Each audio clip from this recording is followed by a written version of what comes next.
Alright, G. So we have been doing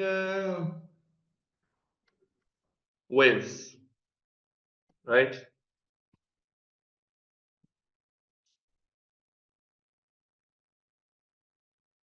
And हमने waves में ये देख लिया कि भाई what is a wave, or like we need a source or a disturbance to produce a wave.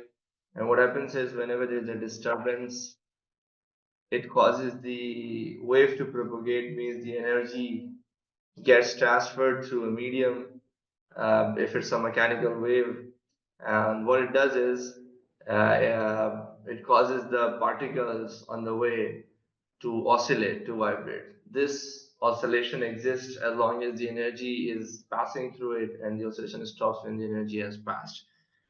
Now we talked about what is time period, what is frequency, and we talked about how a pulse moves. Then we talked about continuous wave. और क्या कल हमने ये discuss कर लिया था किस तरह से पार्टिकल्स ऊपर नीचे हो रहे हैं? मेरे ख्याल से हम यहाँ पढ़ते पिछली क्लास में, राइट? कि the distance between two consecutive crest or two consecutive trough is a wavelength. ऐसा ही यही तक थे हम पिछली क्लास में.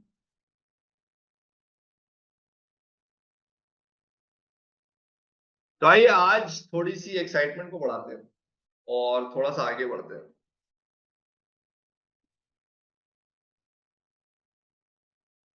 देखिए एक कंटिन्यूस वेव है और उस कंटिन्यूस वेव में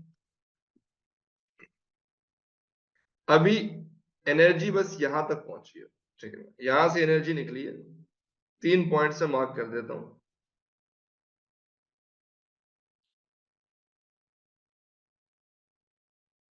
P, Q and R. Wave to the right जा रही है और अभी इस वक्त at time t this is where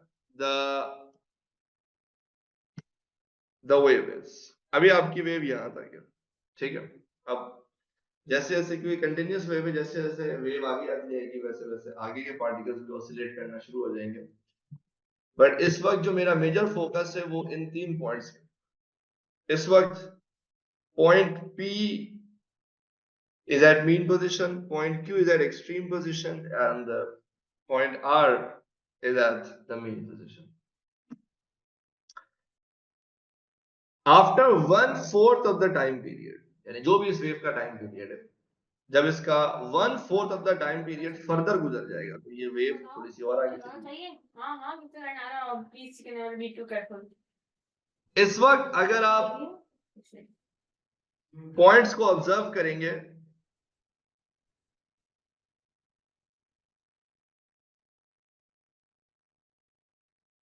तो आप देख सकते हैं पार्टिकल P जो कि पहले मीन पोजीशन पे था अब वो लोवेस्ट एक्सट्रीम पे आ चुका है. पार्टिकल Q जो कि एक्सट्रीम पोजीशन पे था वो मीन पोजीशन पे आ चुका है. और पार्टिकल R जो कि पहले मीन पोजीशन पे था वो अब टॉप एक्सट्रीम पोजीशन पे आ चुका है. ऐसे ही एनर्जी आगे जा रही है और अभी time on the clock is t plus t/4, यानी 1/4 ऑफ द टाइम पीरियड गुजर चुका है. देखते रहिएगा थोड़ी देर बाद, यानी 1/4 ऑफ द टाइम पीरियड जब और गुजर जाएगा तो पार्टिकल P वापस अपने मीन पोजीशन पे आ जाएगा. पार्टिकल Q जो कि पहले मीन पोजीशन पे था अब वो लोवेस्ट एक्सट्रीम पे आ जाएगा. पार्टिकल R जो कि पहले अपने एक्सट्रीम पोजीशन पे था वो अब मीन पोजीशन पे आ जाएगा. And time will be t plus capital T/2, यानी आधी ऑसिलेशन, यानी half of the time period has been passed. हम यहां पे क्या कर रहे हैं? उर्दू में एक बड़ा मशहूर मुहावरा है, हर उरूज को जवाल है. पता नहीं आपने सुना है नहीं सुना है. नहीं, हर वो चीज जो टॉप पे जाती है फिर उसको वापस आना होता है नीचे. होता है क्या, वेव में एनर्जी का ट्रांसफर हो रहा है and the particles are vibrating. तो फॉर एग्जांपल किसी एक इंस्टेंट पर, किसी एक पॉइंट ऑफ टाइम पर अगर आप देखते हैं कि पार्टिकल पी मीन पोजीशन पे, तो वो हमेशा मीन पे रहेगा। रादर आप देखते हैं पहले ये मीन पे था, फिर ये कहां आ गया, लोवेस्ट एक्सट्रीम पे आ गया, फिर ये वापस मीन पर आ गया, फिर थोड़ी बाद टॉप एक्सट्रीम पे जाएगा और फिर वापस मीन पोजीशन पर आ जाएगा। और जब पार्टिकल मीन से लेट से एक्सट्रीम पर गया, फिर वापस मीन पर आया, फिर मीन से लोवेस्ट एक्सट्रीम पे गया और फिर वापस मीन पोजीशन पर आ गया, दैट कंप्लीट्स वन ऑसिलेशन। भाई एक ऑसिलेशन कंप्लीट हो गई।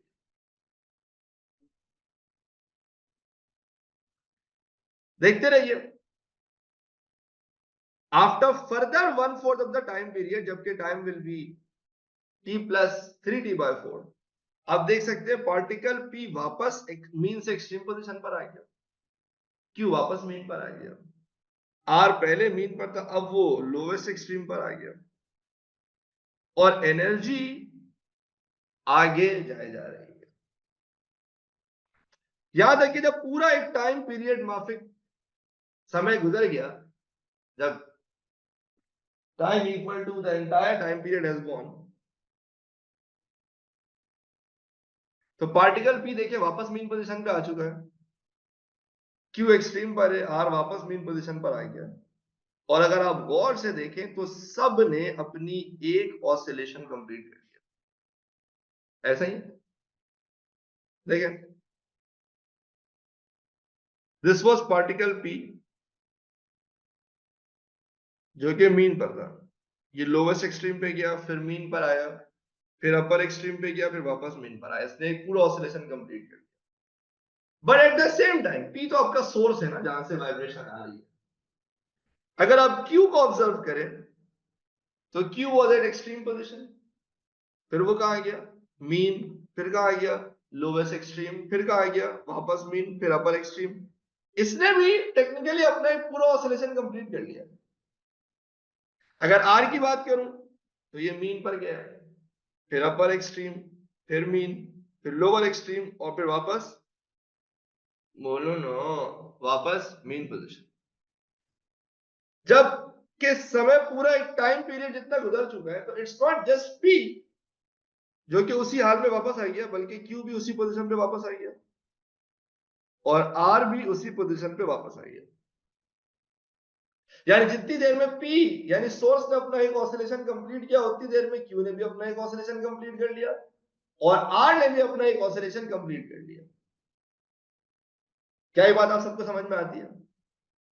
अच्छा, पार्टिकल्स ऑसिलेट कर रहे थे, मीन से एक्सट्रीम पे जा रहे थे, फिर वापस मीन पे आ रहे थे, फिर मीन से लोअर एक्सट्रीम पे जा रहे थे, फिर वापस मीन पर आ रहे थे। During this course of oscillation energy आगे जा रही थी। जब ये पार्टी शुरू हुई थी, तब आपकी एनर्जी यहां तक, और जब सबने अपना अपना एक पूरा ऑसिलेशन कंप्लीट कर लिया, तो ये एनर्जी कहां पर आ गई, यहां पर आ गई। ऐसा ही है? तो आपने शुरू यहां से किया था, ऐसा ही है?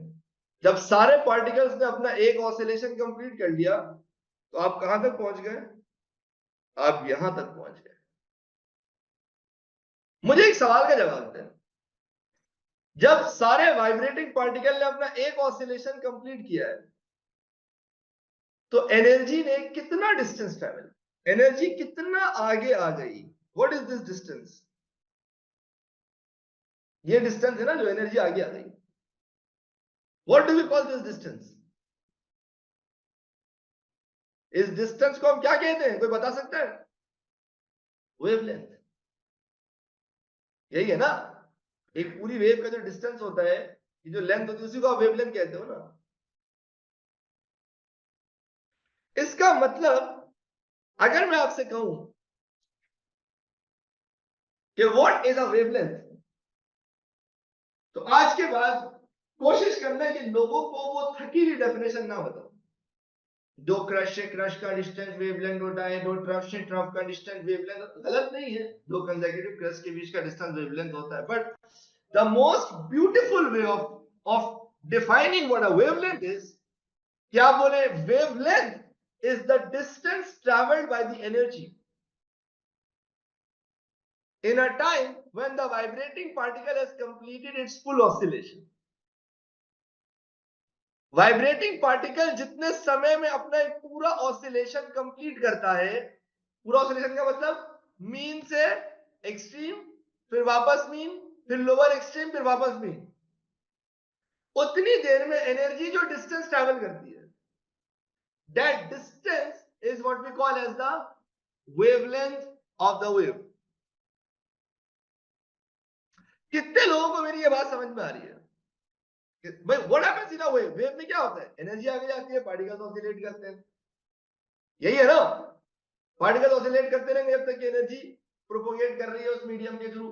तो जब पार्टिकल ऑसिलेट कर रहे थे तो आपका वाइब्रेटिंग पार्टिकल जब अपनी एक कंप्लीट ऑसिलेशन करता है, उतने समय में, उतने टाइम में आपका एनर्जी जो डिस्टेंस ट्रेवल करता है, that distance is what we call as the wavelength of the wave.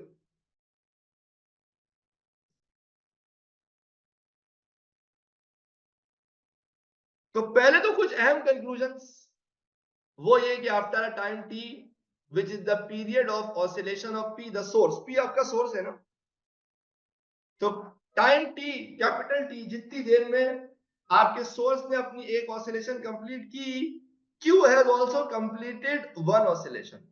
तो उतनी देर में से p ने अपनी ऑसिलेशन कंप्लीट नहीं की, q ने भी उतनी देर में अपनी ऑसिलेशन कंप्लीट की। आप गौर करें तो r ने भी अपना एक ऑसिलेशन कंप्लीट कर दिया है। और मैंने तो यहाँ 3 पॉइंट्स मार्क किए थे, आप किसी भी पॉइंट को पिक कर ले। जब एक पार्टिकल अपनी एक ऑसिलेशन कंप्लीट करेगा तो उसके साथ जितने भी पार्टिकल्स होंगे सबने अपना अपना एक ऑसिलेशन कंप्लीट कर लिया होगा। इसका मतलब एक वेव के सारे पार्टिकल्स का, सारे पॉइंट्स का टाइम पीरियड, फ्रीक्वेंसी सेम होगा, वही होगा जो सोर्स का टाइम पीरियड है, वही होगा जो सोर्स की फ्रीक्वेंसी है। Therefore, particles along the rope oscillate with the same frequency as the source. जो सोर्स की फ्रीक्वेंसी वही पार्टिकल्स की फ्रीक्वेंसी। और अब ब्यूटीफुल कंक्लूजन आने वाला है, बहुत गौर से देखिएगा। वो क्या? In this time the crust has moved through a distance lambda, ज्यादा बेहतर है, wave has moved through a distance lambda, कि जब सबने एक ऑसिलेशन कंप्लीट की, विच इज, उसमें जो टाइम लगा वो टाइम क्या है? Capital T. और उसमें जो वेव ने डिस्टेंस ट्रैवल किया वो कितना है? वेवलेंथ, यानी कि लैम्डा। हमने कल आपसे एक चीज डिस्कस की थी कि वेव जब किसी मीडियम में प्रोपोगेट करती है, यानी जब एनर्जी किसी मीडियम में in the form of wave transfer हो रही होती है, तो वो उस मीडियम में कांस्टेंट स्पीड से मूव करती है। तो कांस्टेंट स्पीड का मतलब, कांस्टेंट स्पीड कैसे निकलती है? Simply distance upon time. तो अगर आपको वेव की स्पीड निकालनी है, वेव की स्पीड का मतलब एनर्जी किस स्पीड से मूव कर रही है वेव में, अगर आपको वो निकालना है तो आप सिंपली स्पीड के लिए यूज करेंगे डिस्टेंस ओवर टाइम। क्या यूज करेंगे? Distance over time. At time T आप यहां पर थे, और at time T plus capital T आप यहां पहुंच गए। वेवलेंथ जितना डिस्टेंस ट्रेवल कर लिया आपने, स्पीड है डिस्टेंस ओवर टाइम। आपने कितना डिस्टेंस ट्रेवल किया? लैम्डा। और उस डिस्टेंस को ट्रेवल करने में कितना समय लगा? Capital T. हो गया डिस्टेंस ओवर टाइम। डिस्टेंस क्या है? लैम्डा। और टाइम कितना लगा? Capital T. Lambda upon capital T को मैं यूं लिख सकता हूं, lambda into 1 upon capital T. एक ही बात है ना? And what is 1 upon T? 1 upon T is F. और यहां से क्या आ गया? v equal F lambda. मेरे ख्याल से ये वो खूबसूरत इक्वेशन है जो हम बचपन से पढ़ते हुए आ रहे हैं। वे में सबसे पहले पढ़ाया यही गया था, v इक्वल एफ लैम्डा। और मेरे ख्याल से जिस बच्चे को इसकी डेरिवेशन नहीं आती, इसका मतलब उसको पता ही नहीं है कि वेव में हो रहा है क्या। Because this is the core of wave. कि अगर मैं आपको बोलूं ना कि अगर कोई पहली काम की बात है जो मैंने चैप्टर में आपको बताई है, जो आपने याद रखनी है, वो ये है, this is true for all the waves, कि अगर वेवलेंथ निकालनी है तो वेवलेंथ कहते हैं किसको है? कि सर जब पार्टिकल्स ऑसिलेट कर रहे हो तो जितने समय में वाइब्रेटिंग पार्टिकल अपनी एक ऑसिलेशन कंप्लीट करेगा, उतने समय में एनर्जी ने जो डिस्टेंस ट्रेवल किया, that distance is wavelength lambda. तो अगर डिस्टेंस इज लैम्डा तो टाइम कितना लगेगा? Capital T. Lambda upon capital T को मैं lambda into 1 upon capital T भी लिख सकता हूं। 1 अपॉन टी इज एफ। तो ये हो गया v इक्वल एफ लैम्डा। इस तरह ये वेव की ब्यूटीफुल इक्वेशन डिराइव हो गई। क्या आप तमाम खवातीन और हजरात यहां तक मेरे साथ हैं?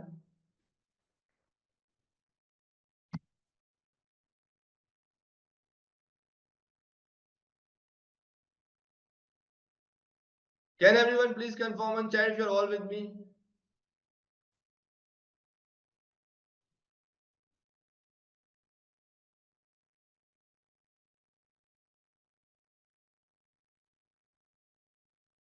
अब यहाँ पे कुछ छोटे मोटे क्वेश्चंस हैं।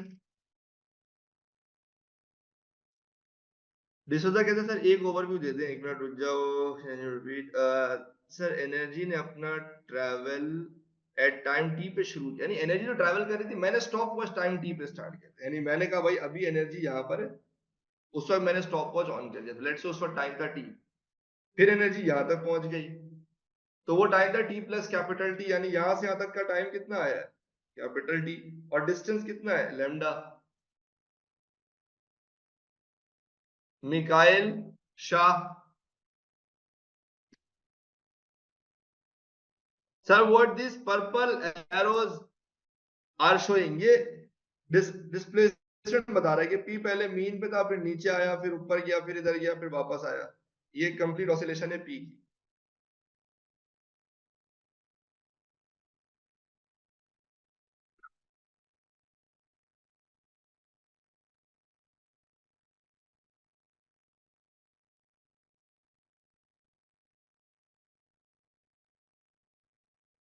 Sir this motion will always be uniform, हमने कह रही है हाँ, अगर एनर्जी की ट्रांसफर की बात करो तो हाँ, एज लॉन्ग एज आप मीडियम चेंज नहीं कर रहे हो तो स्पीड चेंज नहीं होगी वेव की। Hamna Joshua, is it clear और you want me to just give you another overview, please confirm करें ताकि मैं आगे चल सकूं।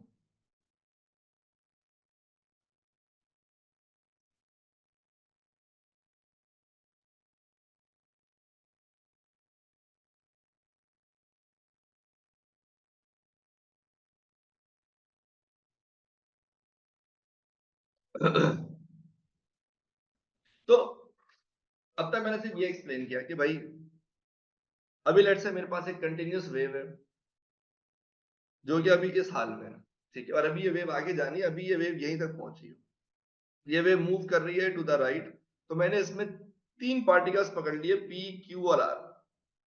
इस वक्त पार्टिकल पी मीन पोजीशन पे, पार्टिकल क्यू एक्सट्रीम पोजीशन पे, और पार्टिकल आर मीन पोजीशन पे। अब होगा क्या, एनर्जी आगे जाएगी, पार्टिकल्स ऑसिलेट करेंगे। ऑसिलेट का क्या मतलब होता है, मीन से लोअर एक्सट्रीम पे जाएंगे, फिर मीन पर आएंगे, फिर अपर एक्सट्रीम पे आएंगे, फिर वापस मीन पर आएंगे। तो अगर आप पी को देखो तो मीन से लोअर एक्सट्रीम पे गया, फिर वापस मीन पर आया, फिर अपर एक्सट्रीम पे गया, फिर वापस मीन पर आया। ये सब कितना होगा, 1/4 ऑफ द टाइम पीरियड पे हो रहा होगा, क्योंकि एक टाइम पीरियड जो होता है ना वो कंप्लीट ऑसिलेशन होता है, और एक ऑसिलेशन के टेक्निकली चार हिस्से होते हैं, मीन से एक्सट्रीम, फिर वापस मीन, फिर लोअर एक्सट्रीम, फिर वापस मीन। तो after every 1/4 of the time period particle mean से एक्सट्रीम पर आया, फिर मीन पर आया, फिर अपर एक्सट्रीम पर आया, फिर वापस मीन पर आया। क्या ये बात आपको समझ में आती है? जोशवा, हमना। सिमिलरली अगर आप क्यू को ऑब्जर्व करें तो वो एक्सट्रीम से मीन पर, फिर मीन से लोअर एक्सट्रीम पर, फिर मीन पर, फिर अपर एक्सट्रीम पर। आर को ऑब्जर्व करें तो उसने भी यही किया, मीन से अपर एक्सट्रीम, फिर लोअर एक्सट्रीम, फिर मीन, फिर मीन, फिर लोअर एक्सट्रीम, फिर मीन। और अगर आप गौर करें तो जब एक पूरा टी से टी प्लस कैपिटल टी पर आए, यानी जब पूरा टाइम पीरियड गुजर गया, तो सारे पार्टिकल्स वापस उसी हाल में आ गए। पी मीन पे था तो वो भी मीन पर आ गया, क्यू एक्सट्रीम पे था वो भी एक्सट्रीम पर आ गया, आर मीन पर था वो भी मीन पर आ गया, बिकॉज सबने अपना अपना एक ऑसिलेशन कंप्लीट कर लिया।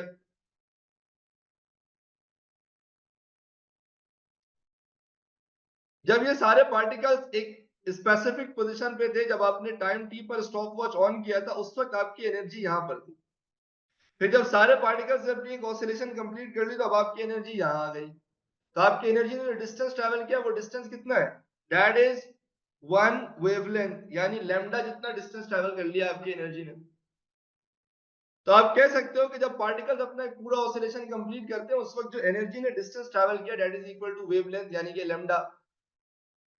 तो अगर आपको वेव की स्पीड निकालनी है तो speed is distance over time, energy ने जो डिस्टेंस ट्रैवल किया वो कितना है, लैम्डा, और इस डिस्टेंस ट्रैवल करने में इसको जो टाइम लगा वो कितना है, capital T, which is time period. Lambda upon T को मैं लैम्डा इंटू 1/t लिख सकता हूँ, 1/t की जगह मैं एफ लिख सकता हूँ, तो ये मेरी बन गई equation v equal F lambda. क्या यहाँ तक सारे मेरे साथ हैं? ये था आसान कॉन्सेप्ट, ठीक है भाई। अब थोड़ा सा इस पर और गौर करने की जरूरत है, बिकॉज यहां से अराइज होता है एक बहुत important question. I would want all of you to please have a very close look on the screen.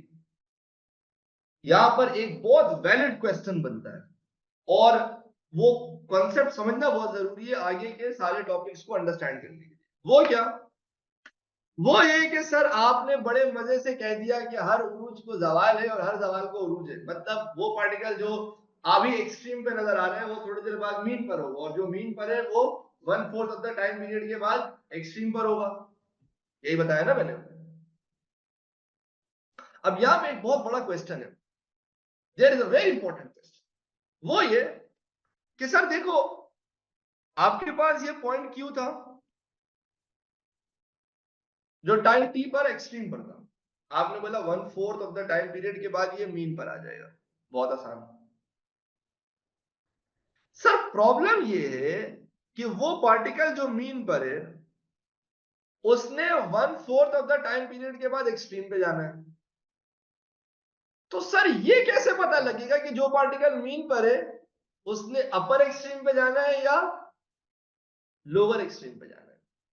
जैसे अगर आप गौर करें तो मैंने पी को अगले लम्हे यानी 1/4 ऑफ द टाइम पीरियड के बाद लोअर एक्सट्रीम पे भेजा है, और आर को मैंने अपर एक्सट्रीम पे भेजा है।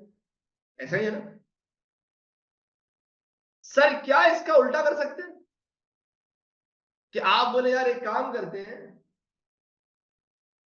पी को मीन से अपर एक्सट्रीम पे भेज दो और आर को अपर एक्सट्रीम से मीन पे भेज दो, वो क्या कहते हैं मीन से लोअर एक्सट्रीम पे भेज दो। आप लोग मेरा सवाल समझ पा रहे हो? सर अगर कोई बच्चा इस ग्राफ के बाद, इस वेव फॉर्म के बाद अगली वेव फॉर्म यू बना देता,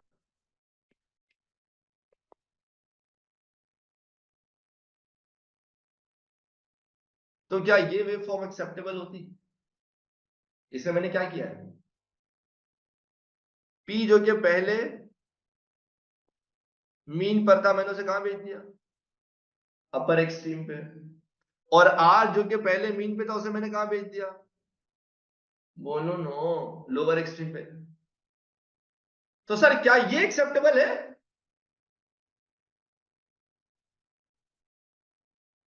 सर क्या ये एक्सेप्टेबल है? जवाब है नहीं।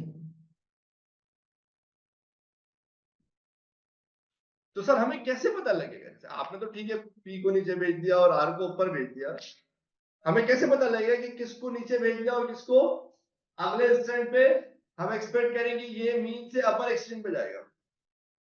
तुम लोग नहीं समझ पा रहे हो मेरा सवाल क्या है कि सर एक वेव फॉर्म में आप कोई पॉइंट मार्क करो, वो एक्सट्रीम पोजीशन पर है, 1/4 ऑफ द टाइम पीरियड के बाद उसने मीन पर आ जाना, अंडरस्टूड सी बात है उसने मीन पर ही आना है, लेकिन जो मीन पर है उसने कहा जाना है? एक्सट्रीम पे जाना है। तो सर ये कैसे पता लगेगा कि उसने अपर एक्सट्रीम पे जाना है या लोअर एक्सट्रीम पे जाना है? पहले मुझे बताओ सवाल समझ आ रहा है तुम लोगों को? अरे ये बहुत बहुत इंपॉर्टेंट कॉन्सेप्ट है, बहुत इंपॉर्टेंट कॉन्सेप्ट है।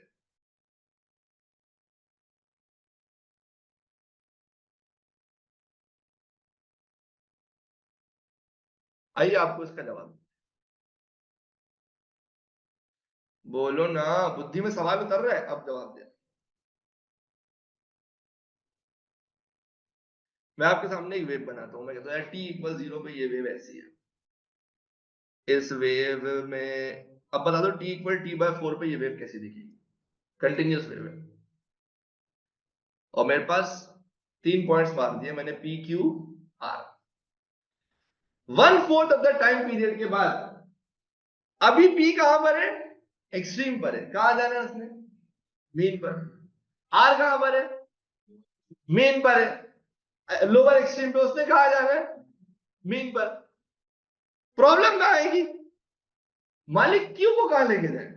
अभी ये मीन पर, इसने कहा जाना है एक्सट्रीम पे जाना है, तो मालिक इसको अपर एक्सट्रीम पे लेके जाए कि लोअर एक्सट्रीम पे लेकर जाए?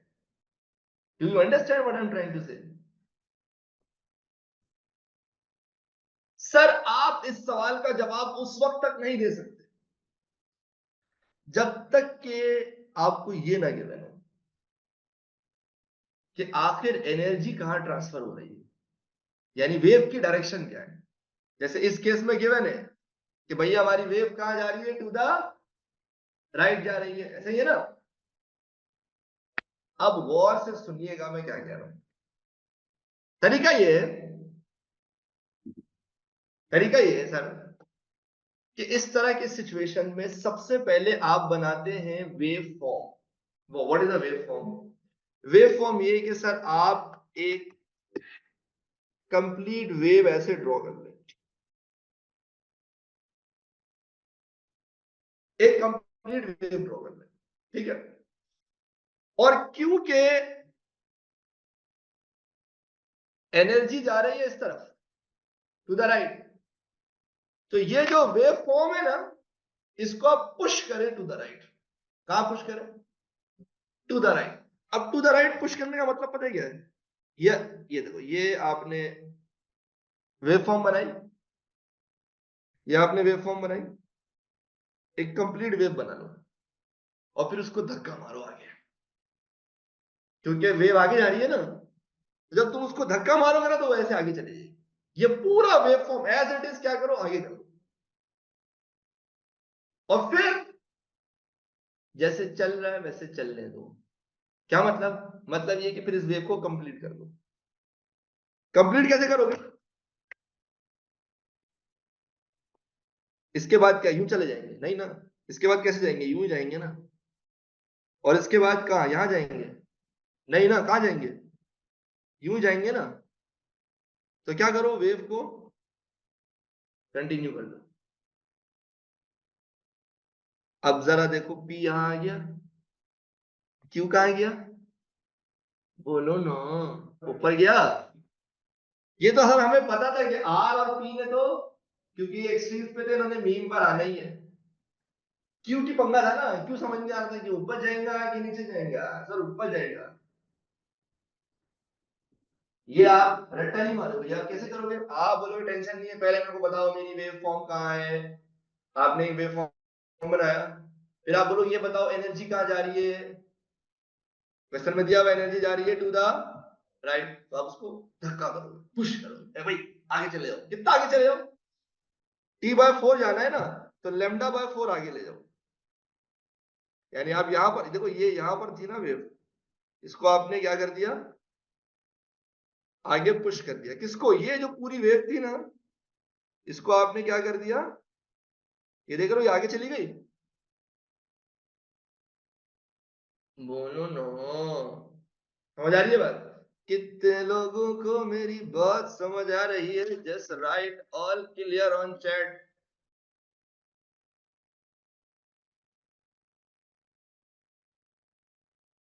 I would appreciate responses from everyone please.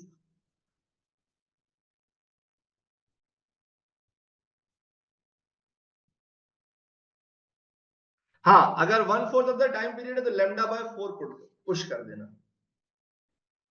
अगर T/2 बोले तो फिर आधी वेवलेंथ पुश कर देना। अब आपको मैं एक और क्वेश्चन दे रहा हूं, आपने बताना है, ठीक है भाई? ये इतने काम की चीजें, इतने काम की चीजें बता नहीं सकता हूँ। वेव में आखिरी दम तक, मरते दम तक काम आएगी ये चीज, जगह जगह इस्तेमाल होगी। क्योंकि अभी मैं आपको क्या पढ़ा रहा हूँ, व्हाट इज द, मैं तो अभी पढ़ा ही रहा हूँ सिर्फ जनरल प्रॉपर्टी को।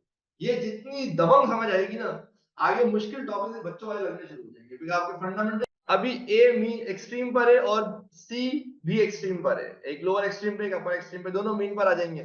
बताओ बी कहाँ जाएगा? बी मीन पे जाए, मीन से अपर एक्सट्रीम पे जाएगा, लोअर एक्सट्रीम पे जाएगा? तो लोअर एक्सट्रीम पे जाएगा। Very beautiful. क्यों? सबसे पहले आपने घबराना नहीं है, आपने वेवफॉर्म बनानी है।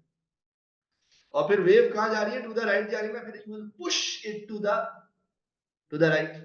आप इसको पुश करोगे, इधर आ गया। और फिर जैसे चल रहा है वैसे चलने दो, एज इट इज वेव को कंटिन्यू कर दो। तो ए ने तो मीन पे आना ही था, बी कहां आ गया बच्चों? लोअर एक्सट्रीम पर आ गया।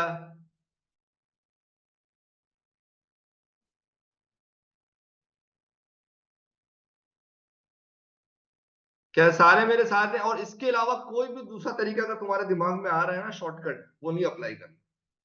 फंडामेंटल कॉन्सेप्ट से मजाक नहीं। तुम बोलो यार ये तो सर लंबी कर रहे हैं, मैं तो ऐसे करके आंसर निकाल लूं, सही है, तुम्हारे कॉन्सेप्ट्स की बैंड बच जाएगी। इसलिए भी अगर मेरे तुमको लंबी लगे छोटी लगे, जो सही कॉन्सेप्ट है पहले वो बना लो, ठीक है ना, फिर बाद में देखेंगे शॉर्टकट लॉन्ग कट क्या होता है।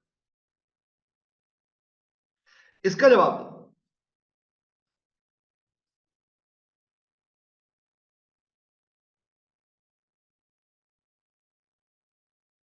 ये आपकी वेव है टी इक्वल 0। बताओ T/4 पे ये वेव कैसी दिखेंगी?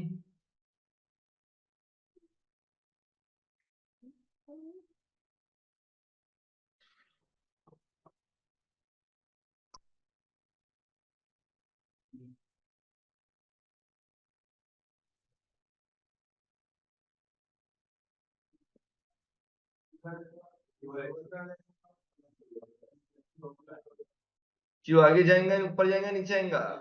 नीचे आएगा। ये वेव है ना, आपकी बार पुश होगा, इधर इधर पुश करोगे, क्योंकि अब वेव जा रही है टू द लेफ्ट। समझ रहे हो क्या नहीं समझ रहे हो? पिचकले, समझ रहे हो? और फिर जैसे चल रहा है वैसे चलने दो। बोलो नो, समझ आ रही है मेरी बात? Are you all with me? Can everyone please write all clear on chat so I can confidently move forward? ये बहुत काम का कॉन्सेप्ट है, हाँ, बहुत काम का कॉन्सेप्ट है, याद रखना।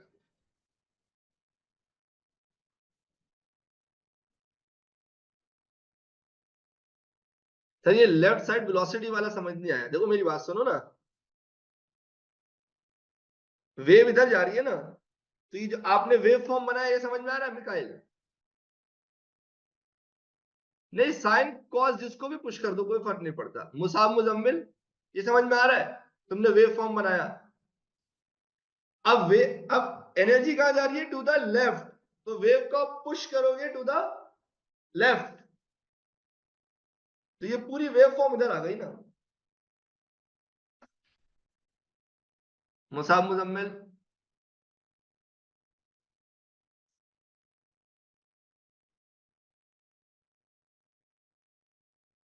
अब आप देख लो, पी कहां आ गया? मीन पर आ गया। क्यू नीचे आ गया, और आर मीन पर आ गया। तकीना समझ आ रहा है? ताकि याद रहे कि कौन सा पार्टिकल कहां था। वो इसी तरह से पूछते हैं, ये पार्टिकल बताओ कहां चला जाएगा, ये बताओ कहां चला जाएगा, and so on।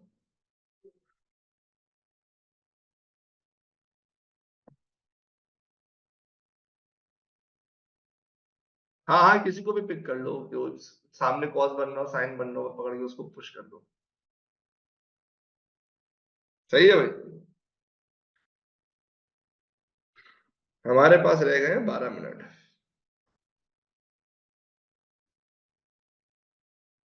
हाँ, जरा बातें कर लेते करते हैं। 12 मिनट क्या बातें करूं? अरे ये हो जाएगा ना, ये हो जाएगा। Displacement distance graph of longitudinal wave. याद है मैंने आपसे कहा था लॉन्गिट्यूशनल वेव में क्या होता है? आम जिंदगी में एयर के मॉलिक्यूल्स आर सेपरेटेड यूनिफॉर्मली, मतलब एक एवरेज डिस्टेंस मेंटेन करके बैठे हुए होते हैं। और फिर जब इन एयर, इस एयर से जब आवाज यानी साउंड का गुजर होता है, तो you see series of compression है, रेयर फ्रैक्शंस। याद आ रहा है सबको? मेरी सादगी क्या चाहता हूं मैं? इस साउंड वेव का डिस्प्लेसमेंट डिस्टेंस ग्राफ चाहता हूं। क्या चाहता हूं? डिस्प्लेसमेंट डिस्टेंस ग्राफ चाहता हूं। अब वो कैसे बनेगा, देखिए।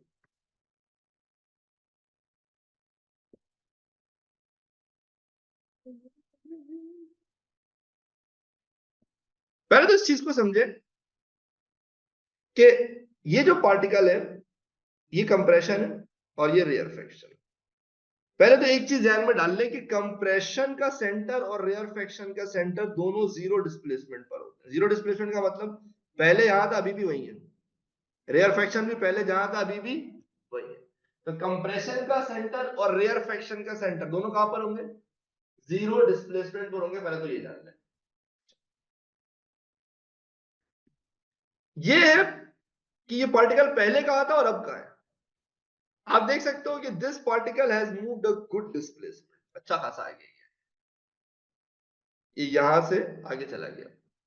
अच्छा ये वाला भी आगे गया लेकिन थोड़ा सा, ये वाला और थोड़ा सा आगे, और ये तो फुल हडरा में वही बैठा हुआ है, जीरो डिस्प्लेसमेंट।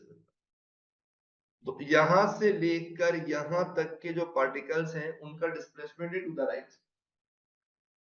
फिर यहां से लेके यहां तक के जो पार्टिकल्स हैं उनका डिस्प्लेसमेंट है टू द लेफ्ट। और फिर यहां से यहां तक के जो पार्टिकल्स हैं उनका डिस्प्लेसमेंट है टू द राइट। ऐसे ही। तो पहले तो एक काम करते हैं, हम अपना काम आसान कर लेते हैं। टू द राइट डिस्प्लेसमेंट को पॉजिटिव कर लेते हैं और टू द लेफ्ट डिस्प्लेसमेंट को नेगेटिव कर लेते हैं। ठीक है भाई। अब देखो इस पॉइंट पर डिस्प्लेसमेंट सबसे ज्यादा है और राइट पर है, मतलब पॉजिटिव है। मतलब इस पॉइंट पर जो डिस्प्लेसमेंट आएगी वो देखो, वो सबसे ज्यादा आई है। अभी देखते रहना। इस पॉइंट पर डिस्प्लेसमेंट कितनी है? जीरो। ऐसे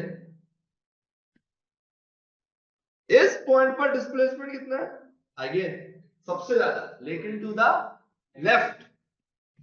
तो मैक्सिमम लेकिन नेगेटिव।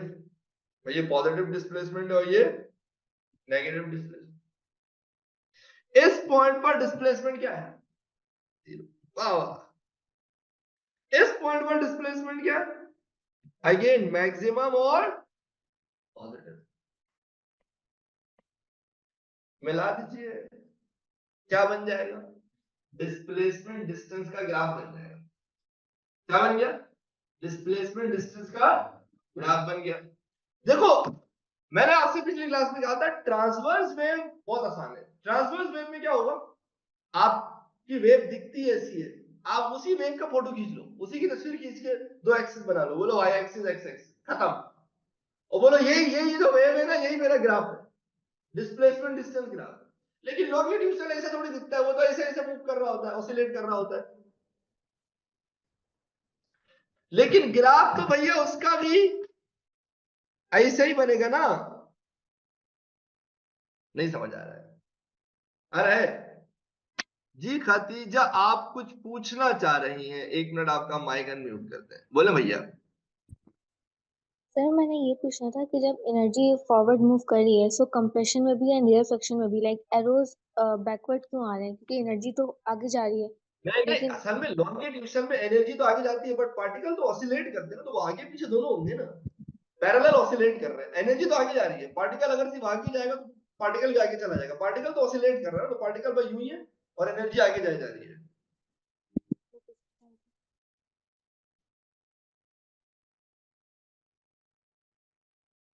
क्या आप तमाम खवातीनों हजरात यहां तक मेरे साथ हैं?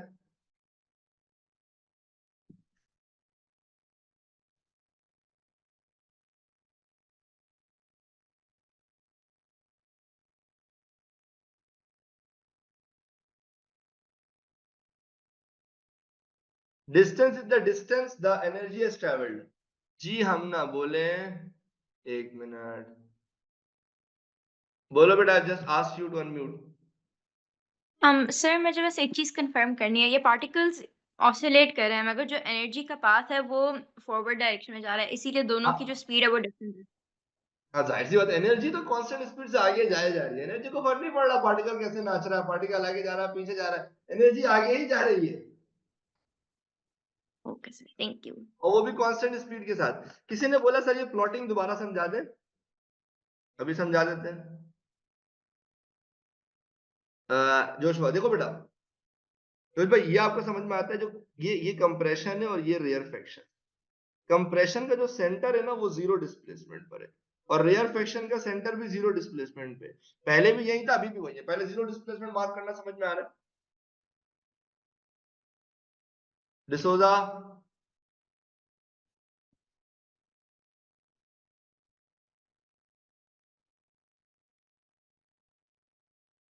ठीक है। अब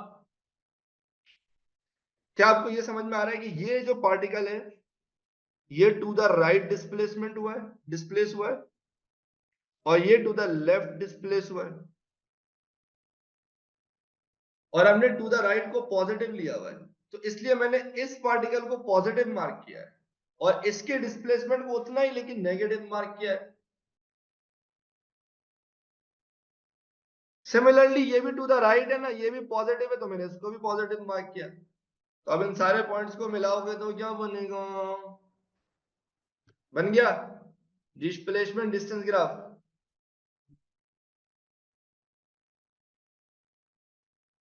बिल्कुल मिकाइल, ऐसा ही है सर। हमने जो डिस्प्लेसमेंट मार्क किया that is the displacement by the particle, while distance is the distance travelled by the energy. वो तो आगे जाए जा रही है, जाए जा रही है, जाए जा रही है।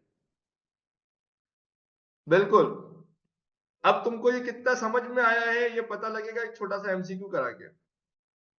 चलो इसका जवाब दो, फिर छुट्टी दे दूंगा।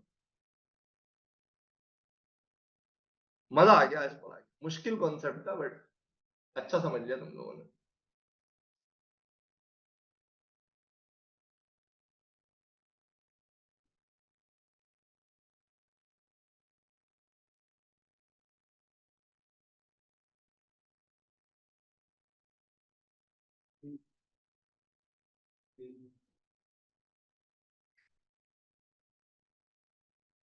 बोलो भाई क्या आंसर आ रहा है? यहां तो लोगों ने दे दिया जवाब।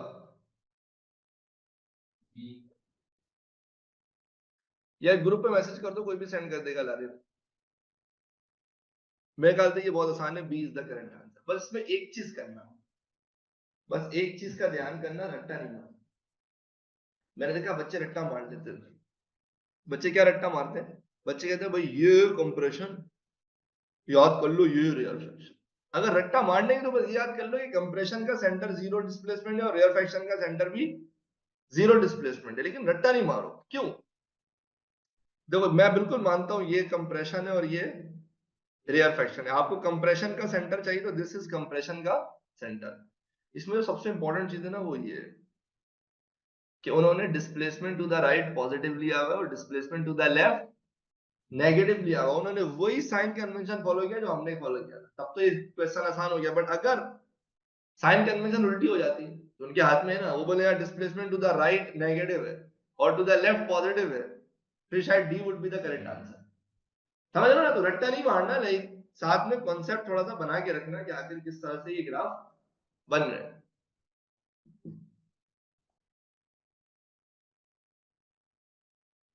क्या आप तमाम खवातीनों हजरात फिजिक्स के इश्क में गिरफ्तार हो चुके हैं? और अभी तक हम क्या पढ़ रहे हैं? हम पढ़ रहे हैं व्हाट इज अ वेव। सही। कल भी यही पढ़ेंगे। अभी हम पढ़ रहे जनरल प्रॉपर्टीज ऑफ वेव। आराम से 1.5-2 हफ्ता इसी में गुजरेगा, फिर जाके पार्टी शुरू करेंगे। फिर आपके लिए मिर्च मसाला लेकर आएंगे, सही वाला। बेटा क्वेश्चन में गिवन होगा ना डायरेक्शन, ठीक है। चले जी, तो इस अपनेपन के साथ के अपना और अपने घर वालों का बहुत ख्याल रखिएगा। अल्लाह हाफिज।